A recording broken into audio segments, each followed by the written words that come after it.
Thank you, Mr. Chairman. Appreciate it. Mr. Krishnamurthy. Thank you, Mr. Chair, and thank you to both of you for appearing today and for your public service. First question is, there have been no collisions between any U.S. assets in one of these UAPs, correct? We have not had a collision. We've had at least 11 near misses, though. And maybe we'll talk about those 11 near misses or any place where there's close proximity. I assume, or tell me if I'm wrong, there's been no attempt, there's no communications or any kind of communication signals that emanate from those objects that we've detected, correct? That's correct. And have we attempted to communicate with those objects? No. So we don't even put out a alert saying, you know, U.S. Identify yourself. You are, you know, within our flight path or something like that. We haven't said anything like that. We've not put anything out like that. Generally speaking, you know, for example, in the video that we showed earlier, it appears to be something that is, you know, unmanned. Appears to be something that may or may not be in controlled flight, and so we've not attempted any communication with that. Okay, so, and I assume we've never discharged any armaments against a UAP, correct? That's correct. How about wreckage? Have we come across any wreckage of any kind of object that has now been examined by you? The UAP task force doesn't have any wreckage that isn't explainable, that isn't consistent with being of terrestrial origin. Do we have any sensors underwater to detect on submerged UAPs? Anything that is in the ocean or in the seas? So I think that would be more appropriately addressed in closed session, sir. Okay.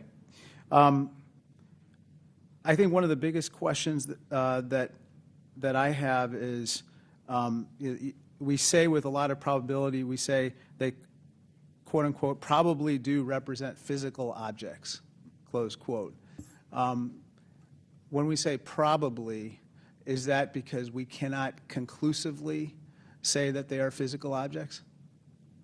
In the task force report, when I say probably represent physical objects, most of them represent physical objects. There could be some that are more of a meteorological phenomena, something like that, that may not be a physical object in the sense that most people think of something you could go up and touch. But the ones where you say most of them represent physical objects, can you say that they are definitely, like with 100% certainty, that they are physical objects? I can say with certainty that a number of these are physical objects. Okay, so we can't rule out that some of them may not be physical objects. So, some certainly could be a sensor anomaly or something like that. Some could be. Now, how about with regard to UAPs? We've talked about UAPs on training areas, but obviously there's some sensor bias. I would think we put sensors in training areas. How about with regard to non-training areas? Do we track what's in open source and what civilians and others have tracked, and have we found similarities to what they've observed in terms of UAPs in non-training areas to the ones that are in training areas? The UAP task force has worked very hard to make sure the data set that we're working with is a data set that we have very good control over that data. So we have some partnerships with FAA so that we get some of that, so we get that reporting in.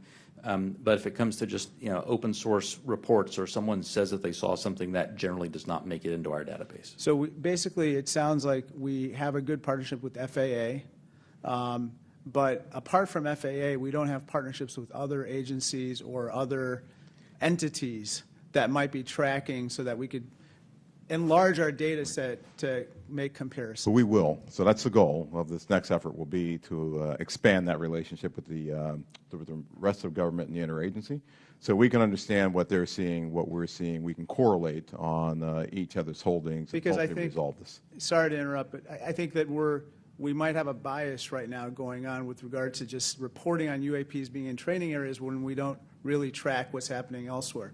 Last question, have our encounters with UAPs altered the development of either our offensive or defensive capabilities or even our sensor capabilities? We'd take that for the closed session.